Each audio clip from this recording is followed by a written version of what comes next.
जय महाराष्ट्र सगळ्यांना. आत्ता ही व्हिडिओ होणार आहे मराठीबद्दल. मराठी म्हणजे महाराष्ट्राबद्दल, महाराष्ट्र म्हणजे मराठी माणसाबद्दल. कारण का आपल्या व्हिडिओ या नेहमी कोकणातल्या असतात. कोकणातलं निसर्ग दाखवण्याचा प्रयत्न करतो, कोकणातल्या रूढी परंपरा दाखवण्याचा प्रयत्न करतो. पण ही व्हिडिओ कंटेंटच्या बाहेरची आहे. जसं की तुम्हाला बोललो मराठी महाराष्ट्राबद्दल आहे, इन शॉर्ट राजकारणाबद्दल आहे.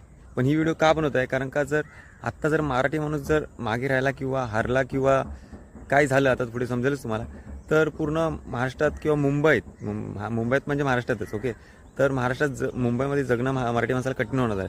मराठी माणूस जेवढा आतापर्यंत दिसतोय, खूप कमी दिसतोय, तो पण नाहीसा होऊन जाईल, अक्षरशः नाहीसा होऊन जाईल. आणि मुंबई ही पूर्ण सगळ्या बाहेरच्या लोकांची होऊन जाईल. का असं बोलतोय, सगळ्यांना माहिती आहे पण कळत नाही. कारण का काही लोक बोलतात की कधी कधी चावून भरावं लागतं, त्याच प्रकारचं असं आहे. तर मी मोठा कोणी इन्फ्लुएन्सर नाही की तुम्हाला चावून भरवेन, पण मी माझ्या प्रकारे प्रयत्न करतोय. कारण काही मलाही वाटतं, कारण मी रक्ताने आन बान शान आपली मराठी आहे, तर त्यासाठी मी व्हिडिओ बनवतोय. आपलं काही बाकी मोठा इन्फ्लुएन्सर नाही की मला पेड प्रमोशन करत आहेत, म्हणजे मला माइंड डायवर्ट करायला सांगतात, अशातला काही भाग नाही आहे. तुम्ही जर ओळखला असाल तर तुम्हाला माहिती आहे. तर थोडक्यात काही 2 मिनिटं बोलणार आहे, ते ऐकून घ्या तुम्ही, जसं की माझ्या मनातली इच्छा आहे. तर चला आपण व्हिडिओला सुरुवात करूया. तर एकदम सिस्टमॅटिक पद्धतीने बोलूया. तर आता आपलं इलेक्शन होतं आहे, त्यामध्ये 2 पार्टीज आहेत. महापौरसाठीचं इलेक्शन होते त्यासाठी. तर एक तर राजसाहेब उद्धव साहेब आणि ते एक पार्टी आहे, आणि दुसरी पार्टी आहे की फडणवीस. मी असे 2 पार्टी बोलतोय, असं नाव नाही प्रत्येक वेळी तिघांचं नाव इकडे तिघांचं नाव असं घेत नाही बसणार.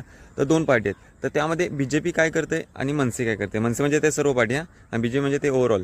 तर 2 पार्टी आहेत. तर आता काय करतात ते लोक, म्हणजे फडणवीस काय बोलतात, आम्ही हे देऊ ते देऊ. अरे बेंचो, तुम्ही काय करून दाखवलं ते दाखवा ना. तुम्ही काय करणार ते कशाला लागताय, तुमच्याकडे तर सत्ता होती ना, मग तुम्ही काय केलं ते ऐकवलं पाहिजे. हे चुकीचं आहे ॲक्च्युली. हे बोलतो आम्ही हे करू ते करू, तुम्ही करून काय दाखवलं ते बोलायला पाहिजे हा मते, असं माझी इच्छा आहे. आणि इकडे राजसाहेब बोलत आहेत की राजसाहेबांच्याकडे सत्ता आलीच नाही, तर ते काय बोलतील की आम्ही केलं.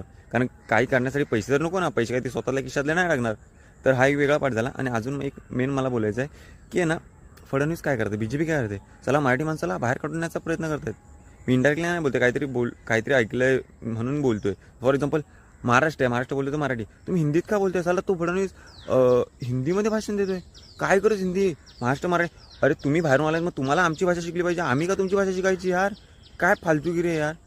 आणि राजसाहेब पण किती बोलणार ना, ते पण आता मला कुठून कसं काय बोलू समजत नाही. मी जस्ट क्लिक केलं आणि व्हिडिओ चालू केले, मग कुठून कसंही कोणताही विषय हाताळेन.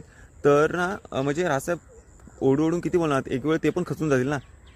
तर म्हणजे आपण त्यांना सपोर्ट टाकला आहे सोशल मीडियावरती, फक्त लाईक करून सपोर्ट नाही होत, त्यावरती वोटिंग केलं पाहिजे, तर ते काहीतरी ॲक्शन घेतील ना.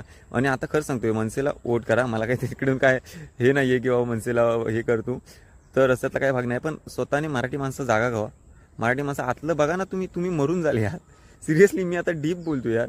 अरे मरून जाल तर राजसाहेब म्हणजे असं बोलत नाही.